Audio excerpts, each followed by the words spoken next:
All out हो गए। ऋषभ पंत के और के राहुल के बेहतरीन शतक के बदौलत भारतीय टीम एक अच्छी पोजीशन पे पहुंची है और यहां से भारत जीत सकती है। अगर हम कहें कि मुकाबला तो 60 और 40 का मुकाबला यहां से नजर आ रहा है, लेकिन अब भारतीय टीम को क्या कुछ करना है और आज क्या क्या कुछ हुआ इस पे थोड़ा नजर डाल लेते हैं। 14 दिन का खेल समाप्त हो चुका है। 21 रन इंग्लैंड बिना विकेट गंवाए बना चुका है और इंग्लिश टीम को अब जीत के लिए 350 रन की जरूरत है। टीम इंडिया चौथे दिन 371 रन का विशाल लक्ष्य रखा था, जहां तीसरी पारी में भारत के लिए ऋषभ पंत और के राहुल, मैंने आपको पहले बताया कि उन्होंने सेंचुरी लगाई। साथ में चौथे दिन टीम इंडिया ने अपनी दूसरी पारी को 90 रन 2 विकेट से आगे खेला और चौथे दिन का जो खेल शुरू हुआ उसमें शुभमन गिल 8 रन बना के चलता बने। गिल के पहली पारी में 147 रन थे। उसके बाद गिल के आउट होने के बाद पंत और के राहुल ने 195 रन की एक बड़ी पार्टनरशिप उन्होंने बनाई और उसी की वजह से कहें कि भारतीय टीम 364 का लक्ष्य उस तक पहुंच पाई। पंत ने 118 रन की बेहतरीन पारी खेली और पंत एशिया के पहले ऐसे अब खिलाड़ी बन चुके हैं जिन्होंने सेना देशों में उन्होंने एक ही मैच में 2 सेंचुरी लगाई है। और साथ में अगर बात करें, उन्होंने धोनी के भी रिकॉर्ड को पीछे छोड़ दिया। पहले भारतीय विकेट कीपर भी बन गए हैं पंत, जिन्होंने सेंचुरी लगाई है और पहली पारी में उन्होंने 134 रन की बेहतरीन पारी खेली थी। दूसरी पारी में भी बात करें तो उन्होंने दूसरी पारी में 118 रन की बेहतरीन पारी उन्होंने खेली। पंत वाकई में इस फॉर्मेट के एक अलग खिलाड़ी हैं। उन्होंने दिखाया कि उन्हें क्यों टेस्ट का किंग कहा जाता है और उनके लिए इतने सपोर्ट कैसे आते हैं।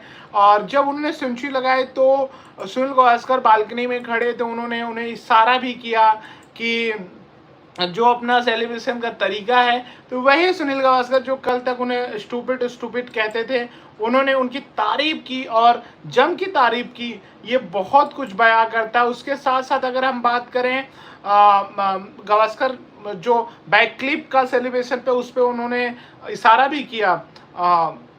पंत ने कहा कि अगली बार मैं ऐसा जरूर करूंगा। भारतीय टीम एक समय 3 विकेट के खोई थी और 287 रन बनाई थी। भारतीय टीम 287 रन बनाई थी और ऐसा लग रहा था कम से कम 450 रन का स्कोर खड़ा करेगी। 450 के आसपास इंग्लैंड को मिलेगा। के राहुल ने 137 रन की एक अहम पारी खेली। तब भारतीय टीम का जब के राहुल आउट हुए 333 पे 5 था। लेकिन वहां से विकेटों का जो पतझड़ शुरू हुआ उसके कारण भारतीय टीम ने 31 रन में के भीतर मात्र 5 विकेट गंवा दी। इस बीच जॉस टांग ने मोहम्मद सिराज, शार्दुल और बुमराह को एक ही ओवर में आउट कर सनसनी मचा दी और पूरी तरीके से बैकफुट पे कहें, आज तीसरे सीजन में बैकफुट पे ही रहा पूरा मामला। और दूसरी पारी में 6 ओवर के खेल में बिना विकेट खोए इंग्लैंड ने 21 रन बना चुके हैं। अब मैच पे देखिए, इसमें देखिए बुमराह का कोई साथ नहीं दे रहा। सबसे बड़ी प्रॉब्लम यहाँ हो रही, बुमराह का कोई भी बॉलर साथ दे जाए, प्रसिद्ध कृष्णा या सिराज या शार्दुल ठाकुर, तब कुछ बात बन सकती। बुमराह कितना अकेले करेंगे? सोचिए बुमराह जब जिस मैच में नहीं खेलेंगे तो क्या प्रॉब्लम होगी। अब वो आते हैं कि विराट जब कप्तान थे तो बॉलिंग यूनिट भी बहुत उन्होंने काम किया था। रोहित, द्रविड़ उतना उन्होंने तरजीह नहीं दी। अगर देखें ओवरऑल मिक्स ही रहा कि बैटिंग और वो, लेकिन विराट के टाइम पे बहुत अच्छी बॉलिंग यूनिट रही थी। आज के समय में देखिए, आज जिस तरीके से कल पहली पारी में देखें इंग्लैंड के, तो बाकी 3 जो हमारे गेंदबाज हैं उन्होंने 150 से 250 से ज्यादा रन खर्च किए थे और 24 ओवर में बुमराह मात्र 83 रन खर्च किए थे। यानी बुमराह कम रन भी दिए, विकेट भी निकाले, लेकिन उनका साथ देने वाला कोई नहीं रहा। अगर हम देखें आज 2 खिलाड़ियों पे जरूर बात करनी जरूरी है कि खास करके साई सुदर्शन और करुण नायर 20 रन बनाए, आउट हो गए। दुर्भाग्य कहें कि करुण नायर इतनी मेहनत करके बंदा यार 8 साल बाद टीम इंडिया में लौटा है, उनके नाम एक और रिकॉर्ड है कि सबसे ज़्यादा इंटरनेशनल मैच मिस करने का रिकॉर्ड है कि 458 मैच के आसपास उन्होंने मिस किए हैं इन 8 सालों में, वापसी किए हैं। आज वो लय में तो दिख रहे थे जिस तरीके से उन्होंने 54 बॉल का सामना किया, लगभग 64 मिनट रहे, लगा कि वो पहली पारी की गलती से सीख के आए, लेकिन जिस तरीके से उन्होंने कॉटन बोल्ड हुए वो कहीं ना कहीं अपने आप से खुश भी नहीं होंगे, बहुत प्रिपरेशन तैयारी के साथ आए। लेकिन इन सब के बीच में साई सुदर्शन भी आज लय में दिख रहे थे, 30 रन बनाए लेकिन फिर गलती कर बैठे। क्योंकि इंग्लैंड उनका पहला टूर है, जब बॉल स्विंग होती है जिस तरीके से देखिए बेन स्टोक ने जिस तरीके से फील्डिंग उनके लिए लगाई थी और वहीं वो फंसे। तो दो खिलाड़ियों से जो ज़्यादा उम्मीदें थी निराश किए, लेकिन आई होप नेक्स्ट मैच में कुछ कमाल करें। लेकिन अब पूरी तरीके से मुकाबला यहाँ से 60 और 40 का मुकाबला है। 60 में भारत को मानूंगा अगर बारिश नहीं हुई तो। अब यहाँ से भारत का अप्रोच ये होना चाहिए कि बुमराह के साथ साथ दोनों सिराज को या प्रसिद्ध कृष्णा को उनका साथ देना होगा, एक ही टप्पे पे आपको बॉल करानी होगी और एक अटैकिंग फील्ड भी लगानी होगी। क्योंकि इंग्लैंड एक ऐसी टीम है पिछले कुछ सालों में टेस्ट मैच को जीतने की कोशिश किया, 400 पे स्कोर डिक्लेयर कर दिया पारी और जीतने के लिए गई। जब अगली टीम जीतने की ट्राई करेगा वहाँ चांसेस ज़्यादा बनेंगे, वहाँ फिर आपके लिए मौके बनेंगे। वहीं पांचवें दिन जब आज देखा गया ऑफ स्पिनर जिस तरीके से बॉल स्किट हो रही थी, जिस तरीके से बाउंस हो रही थी, कल यहाँ कहीं ना कहीं जडेजा एक ट्रम्प कार्ड साबित हो सकते हैं। क्योंकि जडेजा की बॉल गिरने के बाद जिस तरीके से अंदर आती है वो कहीं ना कहीं इंग्लैंड के बल्लेबाजों के लिए बहुत प्रॉब्लम करने वाली, बहुत प्रॉब्लम क्रिएट करने वाली है। और बहुत इंपॉर्टेंट होगा जडेजा का स्पेल कि किस तरीके से उसमें खेलते हैं इंग्लैंड के बल्लेबाज। और क्योंकि 2-3 बॉल आप देखेंगे जैसे जिस तरीके से फेंकते हैं जडेजा, बॉल आपको बाउंस मिलेगी, ऊपर जाएगी, बैट्समैन कंफ्यूज होगा। क्योंकि वो जो स्पीड के साथ फेंकते हैं फिर नीचे रहेगी, वहाँ चांसेस मौके बनेगी। तो जडेजा और बुमराह से उम्मीदें हैं क्योंकि जिस तरीके से पिच अब बिहेव कर रही है यहाँ वहाँ चांस लेंगे और आपको अटैकिंग फील्ड के साथ साथ जाना चाहिए। और बुमराह एक एंड से आपको विकेट भी निकालते हैं, रन भी बचाते हैं। बाकी बॉलर का क्या रोल रहेगा इंपॉर्टेंट रहेगा। और जो कैचेस छूटे हैं शायद कहीं ना कहीं उस चीज का मलाल रहेगा। और साथ में आज जिस तरीके से 31 रनों में 5 विकेट भारतीय टीम ने गंवाई वो नहीं चाहेगी। वैसे भी बहुत सारे आज रिकॉर्ड बने।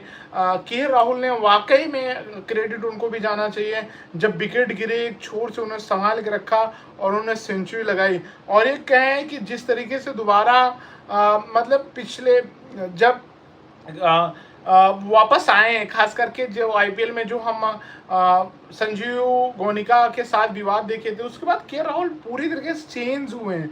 अब देखिए पहली पारी में 42 पे आउट हो, दूसरी पारी में 137 रन बनाते हैं। उसके बाद साई सुदर्शन भी इम्प्रूव करते हैं। जायसवाल के लिए अनलकी रहा क्योंकि जिस तरीके से सेम बॉल थी उसी जिस तरीके से गिरी टप्पे पर गई, सेम वैसी बॉल वैसा ही एक्सपेरिमेंट ने कास ने गिल के लिए भी किया, वैसे उनको चलता किया। ये कहीं ना कहीं जो 3 विकेटें की वहाँ कहीं ना कहीं बहुत फेवर मतलब क्या है कि वो गेंदबाज वहाँ ऐसे इंग्लैंड के करते हैं। शार्दुल ठाकुर को सोचना चाहिए, मैनेजमेंट को भी सोचना चाहिए कि शार्दुल ठाकुर को जिस लिए हम टीम में सेलेक्ट किए क्या वो सही रोल शार्दुल ठाकुर निभा पा रहे हैं। ये बहुत इंपॉर्टेंट है क्योंकि जिस तरीके से वो विकेट फेंक के गए हैं, 4 रन बनाए हैं, पहली पारी में भी उतना योगदान नहीं दिए, गेंदबाजी में बहुत असर नहीं कर रहे हैं। तो कहीं ना कहीं शार्दुल ठाकुर को मंथन करना होगा। नो डाउट डोमेस्टिक अच्छा गया लेकिन अब यहाँ आपको प्रूव करना होगा। बाकी गिल के लिए एक अच्छा मौका होगा। सचिन एडिसन ट्रॉफी की पहली सीरीज है और पहला मैच है, वो जीतना चाहेगी भारतीय टीम। और अगर बात करें तो ओवरऑल बहुत इंपॉर्टेंट हो रहा है। अगर बारिश खलल नहीं डाला तो ये रिजल्ट मैच निकलेगा। वैसे भी टेस्ट में मज़ा होता है जब 5वें दिन मुकाबला जाए तो उसका एक अलग मज़ा होता है। और क्योंकि हर कोई चाहता है कि इस तरीके से गेम जाए। और अब यहाँ से अगर मैच फ्लो पे भी हम नज़र डालें, अगर हम मैच फ्लो पे चौथे दिन के फ्लो पे डालें, इंडिया 100 रन बनाई थी। आज 28 ओवर में के राहुल ने 87 बॉल पे 50 रन बनाए थे। और उसके बाद अगर बात करें हम जब ड्रिंक ब्रेक हुआ 118 पे 3 था भारतीय टीम। और चौथा विकेट के लिए 50 रन की पार्टनरशिप हुई थी 137, जिसमें पंत और के राहुल ने बनाया। 150 रन की पार्टनरशिप 288 बॉल पे हुई थी। लंच तक भारतीय टीम 153 पे 3 थी, यानी यहाँ भी बहुत कंफर्टेबल थी। और 72 रन के राहुल खेल रहे थे, 31 पे पंत खेल रहे थे। वहीं अगर बताएं पंत 83 गेंदों में 50 रन उन्होंने बनाया, वो दिखाया कि किस तरीके से उनकी अहमियत क्या है, मैच्योरिटी के साथ वो रुके रहे। चौथा विकेट के लिए 100 रन की पार्टनरशिप जो हुई 193 रन। और उसके साथ साथ अगर हम बात करें 200 रन का आंकड़ा भारतीय टीम ने के राहुल और पंत की उसमें पार्टनरशिप में छुआ था आंकड़ा। और 250 रन भी पंत ने जब छुआ तो पंत ने 100 बनाया 130 बॉलों पे और 2 छक्के लगाए। ये दिखाता है कितना गंभीरता के साथ खेल रहे थे कि अपनी पारी को समझ रहे थे। टी ब्रेक तक 298 पे भारतीय टीम 4 विकेट पे थी और पंत आउट हो गए थे। करुण नायर के साथ के राहुल खेले थे। 300 रन पे पहुंची जब तक नई बॉल नहीं लिया गया था। नई बॉल 80 ओवर में लिया गया। फिर उसके बाद ड्रिंक ब्रेक तक भारतीय टीम जो 298 पे 4 थी वो 349 पे 7 हो गई। और इनिंग ब्रेक तक 364 पे ऑल आउट हो गई 96 रन। जडेजा के 25 रन बहुत इंपॉर्टेंट होंगे और साबित भी होंगे। और उन्होंने जिस तरीके से 25 रन की पारी खेली और एंड ऑफ डे इंग्लैंड ने 21 रन बनाए 6 ओवर में और कुछ ज़्यादा उनको प्रॉब्लम नहीं हुई। बाकी कल देखते हैं क्या होता है। और भारतीय दृष्टिकोण से बहुत इंपॉर्टेंट होने वाले है। और यहाँ भारतीय टीम में पहले मैच जीत के एक पॉजिटिव माइंड के साथ बढ़ना चाहिए और पूरी टीम का एक मोरल अप होता है। और पॉजिटिव माइंडसेट के साथ आप जब जीत जाते हैं, जीत के साथ आप बढ़ते हैं, तो वो आपके बाकी गेम्स में उसका असर भी दिखता है। लेकिन बाकी प्लेयरों को इसमें मंथन करना होगा, खासकर गेंदबाजी यूनिट में जिस तरीके से बुमराह अकेले साबित पड़ रहे हैं, कहीं ना कहीं बाकी गेंदबाजों को साथ देना ही होगा।